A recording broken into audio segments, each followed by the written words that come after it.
13절요. 그러나 책망을 받는 모든 것이 빛으로 나타나니 나타나지는 것마다 빛이니라. 책망을 받는다는 것입니다. 책망을 거부하면 소용이 없지요. 여러분, 방 안이 캄캄한데 카텐을 딱 쳐놓고 있으면 바깥에 빛이 아무리 비춰도 방 안에 안 비춰들었잖아요. 그러나 카텐을 여세요, 카텐을 여세요. 그러면 그 명령을 받는 사람은 카텐을 확 제끼면 바깥에서 밝은 빛이 확 방에 들어옵니다. 온 방은 다 밝아지죠. 밝아지니까 야, 방에 쥐도 있구나, 여기에 쥐똥도 있구나, 여기 더러운 썩어진 것도 있구나. 방이 환하게 들여다 보이니까 청소를 하게 됩니다. 안 보이면 청소 안 하죠. 보이니까 청소하죠. 아무리 설교를 하고 꾸짖어도 안 받아들인 사람은 죄악의 카텐을 딱 쳐놓고 그러므로 안 보이죠. 저는 서대문에 있을 때 두고두고 내가 그 생각하면 재미가 있어요. 그게 뭐냐면 세 사람이 낮 10시쯤 됐는데 젊은 대학생이 비슷한 대학생도 있고 회사원도 있고 그래요. 뛰어와서 내 앞에 와서 막 구역질하고 죽는다고 야단이에요. 그럼 왜 그러냐 그러니까 이제 목사님 우리 서희는 다 죽게 되었다. 우리가 고향이 같은데 서울에 올라와서 자취를 하는데 비용도 많고 하니까 우리 같이 한 집에 살자. 그래서 한 집에서 살면서 우리 고향에서 김치도 담가오고 뭐 장도 좀 담가오고 와서 그래서 그 가지고서 끓여 먹고서 학교도 가고 출근도 하고. 그런데 고향에서 장을 담아왔는데 그 장단지를 부엌에 얹어놓고 난 다음에 그냥 생멸치를 사가지고서 거기다가 고추장을 좀 떠놓고 난 다음에 장을 떠나가지고서 고추장에 멸치 찍어서 장에 찍어서 먹으니까 그렇게 장이 구수하고 맛있어. 그래서 장을 떠서 밥에다가 비벼 먹기도 하고. 그런데 휴일날 자 우리 오늘 청소 좀 하자. 너무 바쁘니까 청소를 못했어요. 그래서 부엌이 어둠컴컴해서 전등불을 다 새로 갈아 넣었어요. 부엌이 환해. 저는 전등불이 깨지는 것도 뭐 어둡고 한데 그대로 안 돌보고 있었는데 전등불을 넣고 확 밝히고 난 다음에 부엌을 청소하면서 자 간장이 그렇게 맛있는데 얼마나 남았는가 보자고 보니까 뭐 시커먼 게 큼직한 게 하나 있거든. 보니까 이만한 쥐가 빠져가지고서 건져내보니까 이미 고기가 다 녹아서 껍데기만 남았어. 간장에서 녹아가 그동안에 늘 맛있게 먹은 것은 쥐물을 먹었어. 쥐물을. 그전에까지는 그렇게 맛있게 먹었는데 이제야 갑자기 그냥 꾸역질을 하고 죽는다고 야단법석한 사람 생각에 따라서. 전에는 그 간장 참 구수하고 맛있다고 할 때는 그거 먹고 좋아했는데 그 쥐가 녹은 쥐물이라고 알자마자 그때부터 토하고 그냥 야단법석을 하고 기도받으러 왔어요.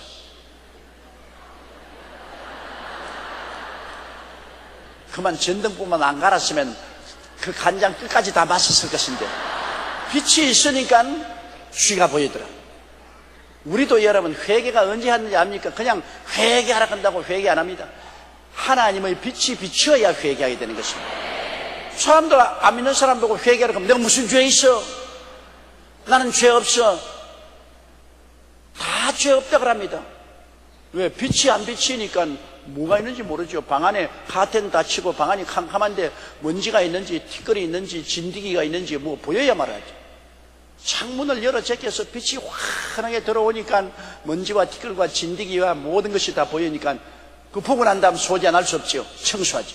회개라는 것은 성령이 오셔서 하늘나라의 빛이 밝게 비치면 그때는 회개 안 하라고 해도 회개합니다. 내 마음속에 이렇게 많은 죄가 있는 것을 몰랐다. 정말로 내 죄가 이렇게 많아서 이 죄악 가운데 내가 어떻게 살아봤는지 모르겠다. 그렇게 해서 땅을 치고 회개하고 열심히 보혈로 씻게 되는 것입니다. 꾸짖음을 우리가 받는다는 것은 카텐을 여는 것을 말하는 것입니다. 그러나 책망을 받는 모든 것이 빛으로 나타납니다. 책망을 받아서 카텐을 열어 제끼면 거부 반응을 열어 제끼고 책망을 받고서 마음문을 열어 제끼면 그 다음부터 하나님의 성령의 빛이 비치기 때문에 그 다음에는 회개하고 자복하고 씻어내고 모든 것이 깨끗하게 되는 것이죠.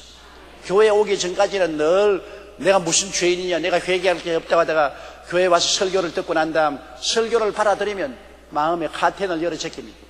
그러면 하나님의 성령의 빛이 비치기 때문에 여태까지 죄를 많이 짓고 살았구나. 그래서 온 마음에 죄를 회개하고 마음이 밝고 맑고 환하게 되는 것입니다. 그러나 책망을 받는 모든 것이 빛으로 나타나느니 빛으로 나는 것보다 빛이 되는 것입니다. 그리고 책망을 안 받아들이면 소용이 없어요.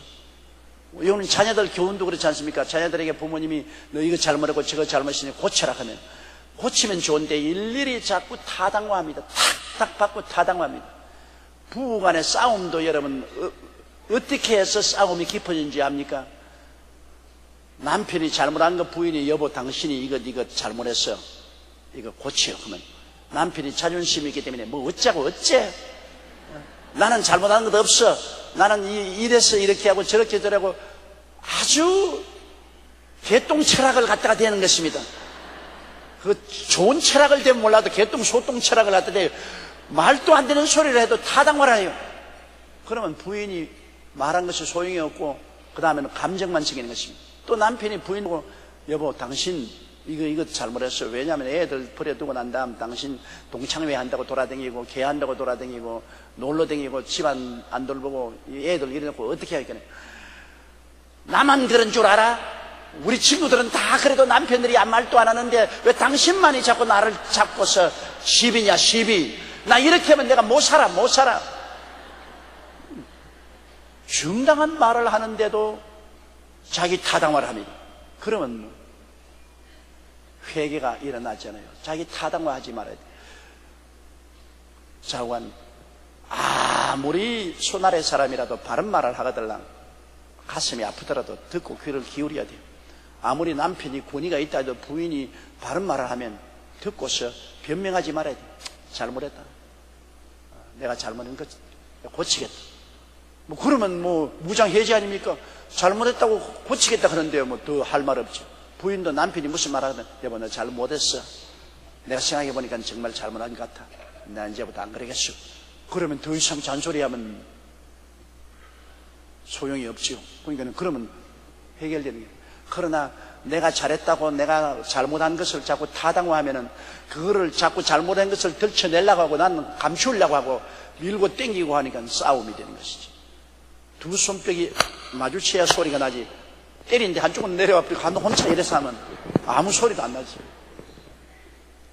그렇기 때문에 책망을 받는다는 것 참 놀라운. 책망하는 사람보다 책망을 받는 사람이 더 훌륭한 사람입니다, 여러분. 책망하기는 아주 쉬워요. 바보도 책망 잘한다고. 우리 옛날 시골에 살 때 아랫집에 태동이라는 분이 있었는데 바보요. 농사만 짓고 나무만 한 바보인데 정말 이야기해보면 너무나 터무니없는 바보 같은 이야기를 합니다. 그런데 그 집이 부자였어. 시골에서. 그 아버지가 논마지기라도 죽기 때문에 장가를 갔는데 부인은 또 얼마나 똑똑한지 말도 못해. 그 부인이 늘 우리 보고 자기 남편은 바보라고, 자기 남편 이야기를 듣지 말라고 말하는 게 또 바보를 꼭 바보같이. 근데 바보도 애는 줄줄 낳았어요.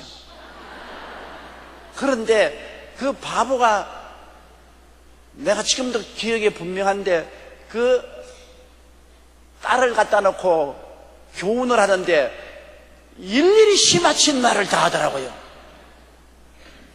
딸을 갖다 놓고 손발 씻어라. 손발 안 씻으면 손발이 나빠져서 겨울에 트고 피가 난다. 손발 씻으라. 왜 콧물 줄줄 흘리냐. 콧물 닦고 얼굴을 깨끗이 씻어라.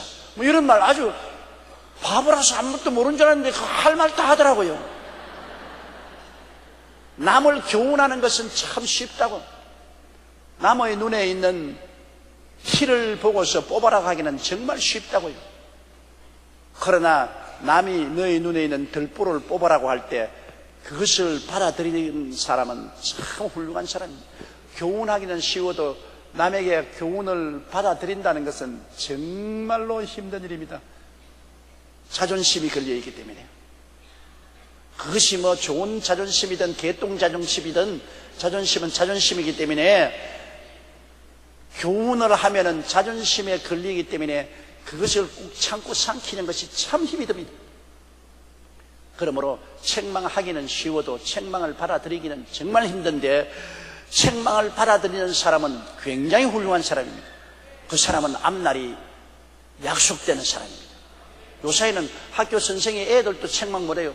당장 애들 책망하면 휴대전화 뽑아가지고서 고발해요. 선생들이 학생들도 책망 못해요. 부모가 자식을 책망해도 요사이 자식들이 안 듣는 세상입니다. 요사이는 전부 다 책망만 하려고 하지 책망을 받으려고 하지 않아요.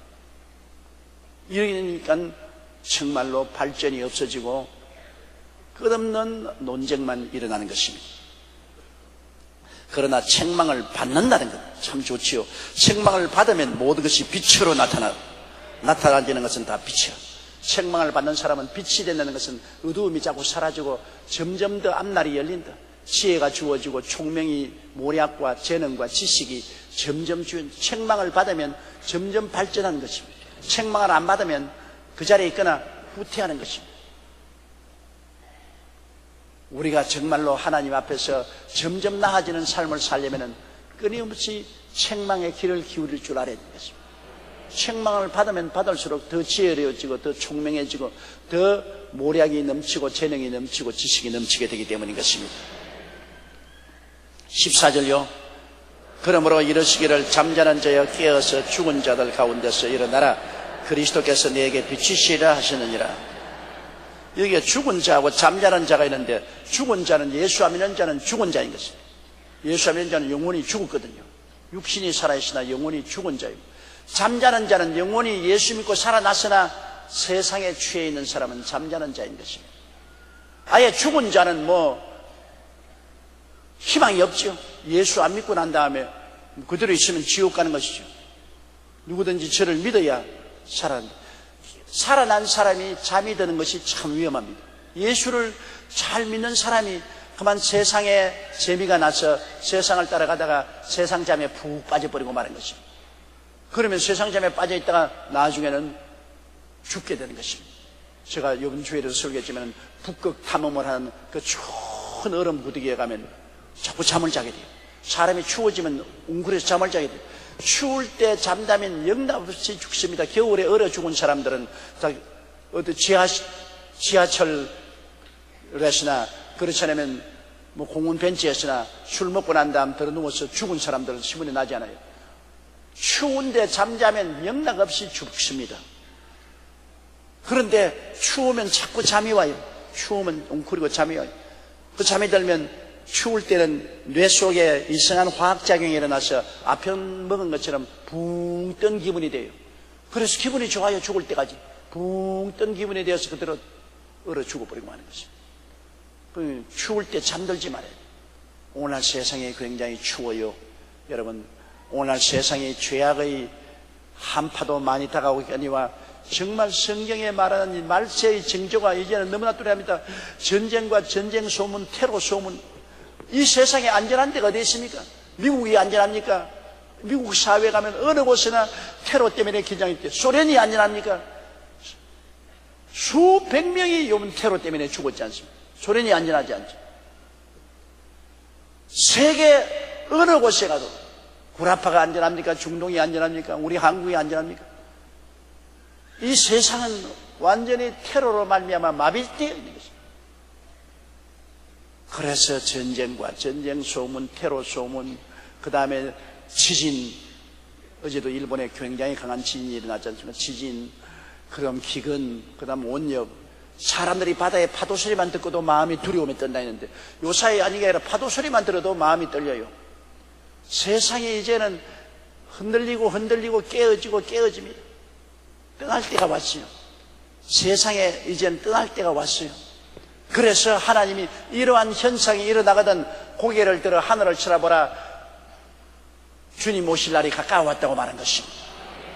현실적인 우리 환경에 이 땅에 이제는 평안하게 살 곳이 없어진 것을 우리가 알 수 있는 것입니다.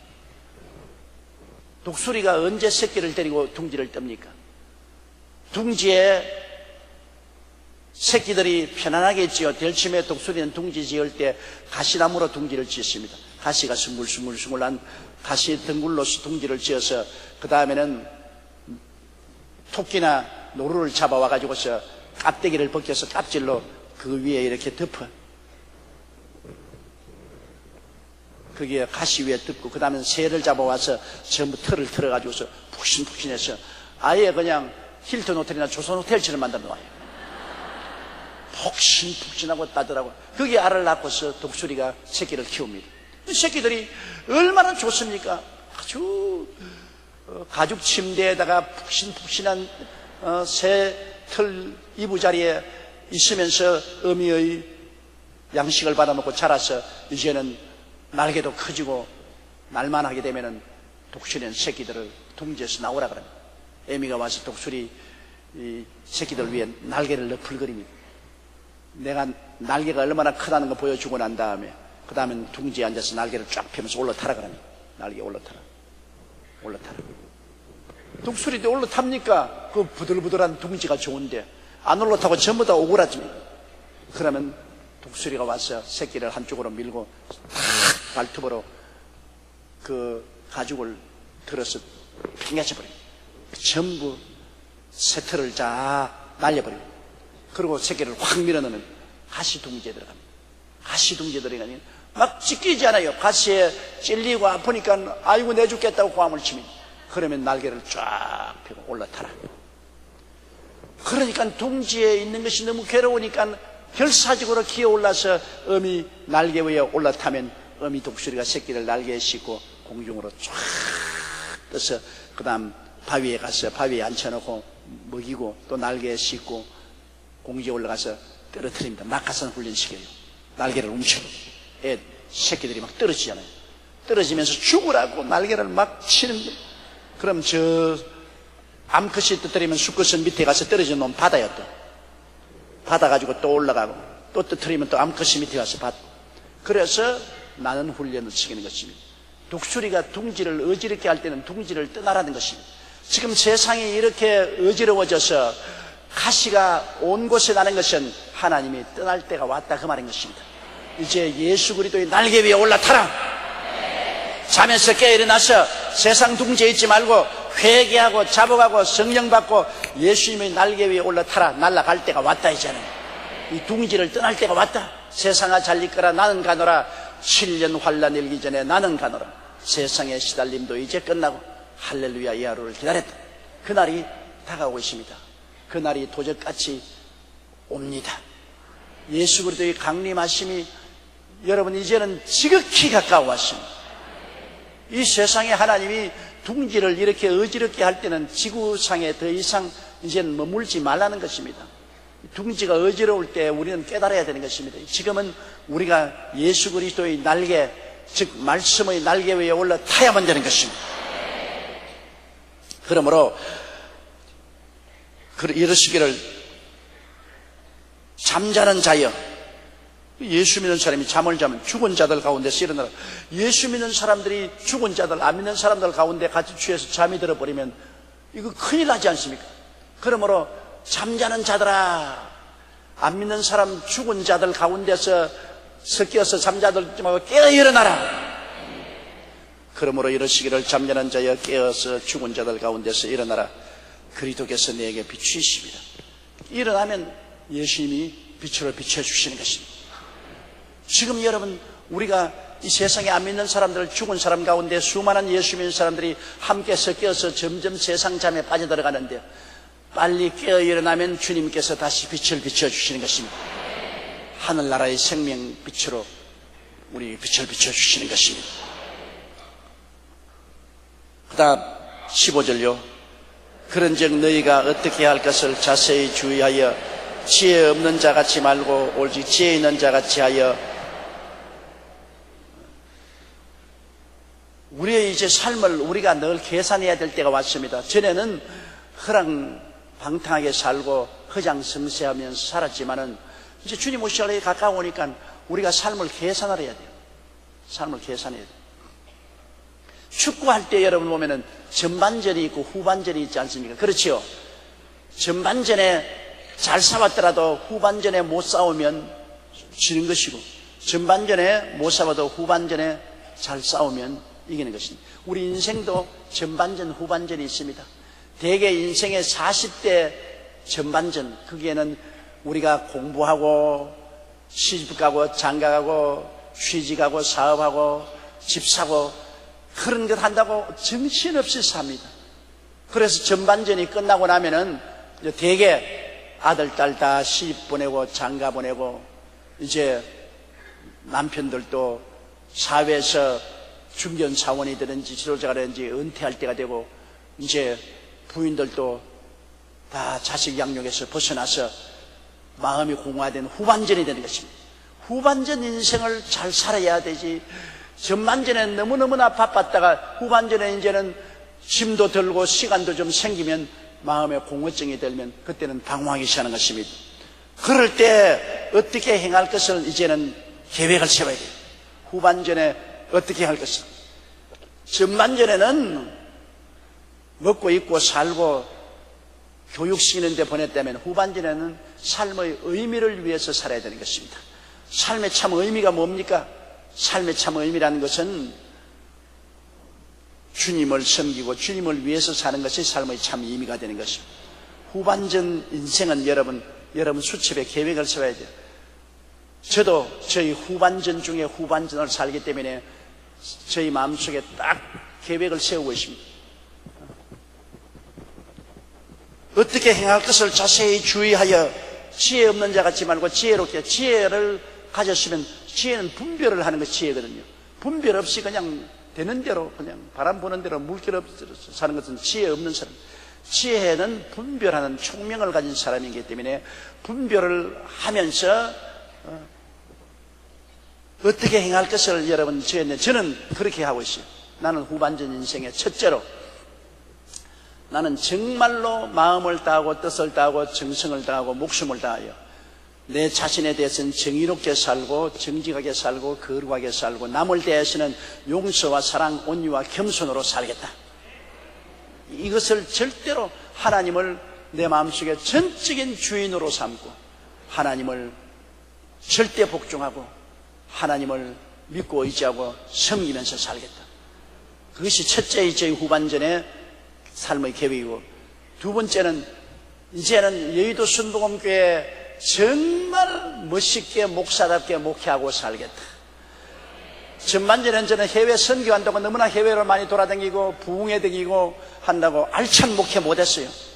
사실은 여러분 주일 설교 한 편 준비하는데 얼마나 피땀을 흘리고 기도하고 말씀 읽고 준비해야 되는데, 젊을 때는 부흥회 다녀야죠. 해외 선교 여행 다닌다고 설교 준비를 비행기 안에서 하고 자동차 안에서 하고 그렇게 해서 알차게 설교 준비를 못했습니다. 더 많은 기도도 못했습니다. 그래서 후반전에는 제가 정말 요리를 잘해서 성도 먹여, 전반전에 살 때는 토요일 날 제가 도무지 결혼식 주례한다고 기도를 전혀 못했어요. 이제 명년부터는 결혼식 주례 나는 안 해요. 토요일 날은 기도원에 올라가요. 옛날에 내 토요일 날 기도원에 올라갔다고. 기도원에 올라가서 기도굴에서 기도하고 언제나 주일 준비했는데 우찌하다가 결혼식에 그냥 붙잡혀가지고 토요일 날 2번, 3번 결혼식을 인도하고 나면 기도원에 올라갈 수 없이 녹초가 돼버려요. 그래서 후반전은 그렇게 안 살겠다. 후반전에는 정말 성도들 주일날, 수요일날 맛있는 꼴을 먹이기 위해서 더 많이 성경 공부하고 더 많이 기도하겠다. 목회를 하면 멋있게 하겠다. 그리고 세 번째, 저희 후반전에 행할 것은 이젠 진짜로 가족들을 잘 돌보서 가족들하고 친밀하면서 후반전을 보내겠다. 여태간 살아오면서 여러분 교회를 짓고 세계 선교를 하고 세계 최대 교회를 세운다는 것이 여간 많은 시간과 노력이 들지 않았었습니다. 그러므로 애들을 전혀 돌보지 못했었어요. 가족들을 돌보지 못했어요. 가족하고 꼭 손님처럼 살았습니다. 그런데 이제 늦었지만은, 자식들이 다 떠나갔으니까 늦었지만은, 그래도 이 세상을 떠나기 전에 가족들하고 더 친밀하게 살아야 되겠다. 그리고 네 번째 제가 계획한 것은 제자들하고 가까이 지내겠다. 우리 교회에서 수만 명의 제자들이 나갔죠. 그러나 지금 우리 한국 내에서도 우리 교회 직접 우리 교회에서 일하는 제자들도 있고, 또 영목회 소속한 제자들 밖에 나가서 다 큰 목회를 하고 있지 않습니까? 우리 교회에서 출신해서 나간 제자들과 이제는 유기적인 연락으로 더 사랑하고 더 귀하게 여기고 그렇게 하는 일에 시간을 많이 보내겠다. 마지막 다섯째로, 할 수 있으면 있는 대로 남을 도와주는 데 힘을 쓰겠다. 가난하고 헐벗고 굶주리고 어려움을 당한 사람을 도와주며 살겠다. 저는 그 다섯 가지를 딱 결정을 내렸어요. 이제는 후반전 인생은 이제는 그것을 하기 위해서 산다. 전반전에는 교회 짓고 교회 확산하고 온천하에 복음 전하고 국민일보 세우고 한세대학 세우고 뭐 기도원 확장하고 뭐 수련원 세우고 이런 일에만 너무나 집중해서 하드웨어에 힘을 마시는데, 이제는 후반전 소프트웨어로, 이제는 후반전 인생은 그것은 다 이제는 끝마치고, 이제는 마음을 다하고 뜻을 다하고 정성을 다하고 목숨을 다하여 진짜로 주님 중심으로 한번 살아보고, 진짜로 목회 잘해보고, 가족들 돌보고, 제자들 돌보고, 그리고 있는 힘을 다해서 돕는 삶을 살겠다. 여러분, 이렇게 여러분도 인생을 그렇게 정해야 되는 것입니다. 오늘 여러분 집에 돌아가달랑 곰곰이 수첩 가지고 앉아가지고서 좀 적으시기 시작하세요. 그냥 막연히 살면 안 됩니다. 이 성경에 그러니 너희는 어떻게 할 것을 자세히 주의하라. 어떻게 할 것을 자세히 주의하려면 어떻게 할 것을 적어야 될 거 아닙니까? 지혜 없이 분별 없이 지금까지 되는 대로 물결 치는 대로 살지 말고, 이제 후반전 인생은 여러분이 어떻게 할 것을 적어야 돼요. 나는 이렇게 하고, 첫째 이렇게 하고 살겠다, 두 번째 이렇게 살겠다, 셋째, 넷째, 다섯째. 너무 많으면 정신이 없기 때문에 한 다섯 개쯤 여러분 정리를 해보십시오. 여러분 인생을 정리하고 살아야 돼요. 지금 이 발걸음대로 그냥 취생몽사하고 살면 안 돼요. 정리를 해야 돼요. 내가 정리해서 그를 딱 마음에 새기고 바라보고 살면은 그대로 살아갈 수 있고 지혜롭게 사는 것입니다. 내가 정리해놓고 거기에 해당 안 되는 것은 다 없애버려요. 정리한 거기에 해당 안 되는 것은, 쓸데없는 것은 다 없애버려요. 개모임 옛날엔 댕긴데 이제는 집에 치워라. 동창회 모임 집에 치워버려요. 쓸데없이 놀러다니는 것 집에 치워버려요.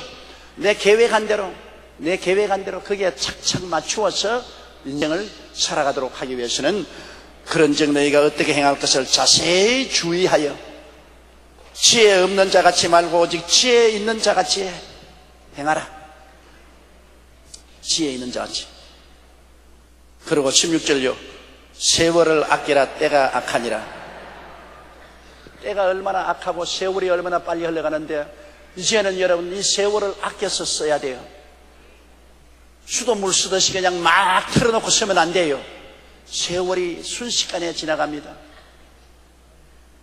여러분들도 제가 여의도에 처음 나왔을 때는 여기에 우리 성도들 중에 앉은 사람들이 다 새파란 청년이요, 새파란 아가씨였어요.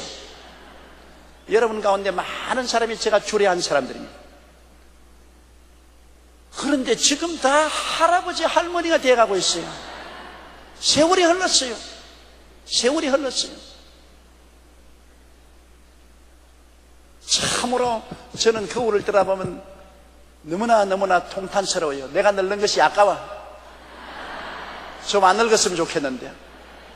근데 이렇게 늙는 것도 어떻게 합니까? 너무나 빨리 늙어요. 손살같이 늙어요. 30대는 30마일로 달리다가 40대는 40마일로 달리고, 50대는 50마일로 달리고, 60대는 60마일로 달리고, 70대는 70마일로 달려요. 그렇게 빨리 달리는 것입니다. 그러므로 세월을 아껴야 돼요. 그냥 아무 계획 없이 그대로 살면은 세월을 헛송세월하고 말해요. 이제 세월을 차곡차곡 내가 알차게 살기 위해서는 계획을 세워야 돼요. 계획을 세워야 돼요. 계획이라는 것은 글자로 적어야 돼요. 반드시 노트북 내어가지고서 여러분 연필 들고 글자로서 적기 시작하십시오. 이제는 그대로 살아서는 안 돼요. 남에게 끌려다니면서 사는 인생을 살아서는 안 돼요. 내가 적어야 돼요. 첫째, 후반기 인생은 이렇게, 둘째는 이렇게, 셋째는 여기에 중점을 두고, 넷째는 여기에 중점을 두고, 다섯째는 여기에 중점을 두고 살겠다. 그래서 자세히 주의하여 지혜롭게 세월을 아끼고 그렇게 살면은 여러분 주님 올 때 가치 있게 살 수 있는 것입니다. 아주 쉽게 여러분, 나는 이제부터 후반기 인생은 반드시 매일같이 성경 공부하고 기도하겠다. 옛날에는 뭐 성경 바쁘면 성경도 안 읽고 기도도 안 하고 그러잖아요. 그거 좋지 않아요?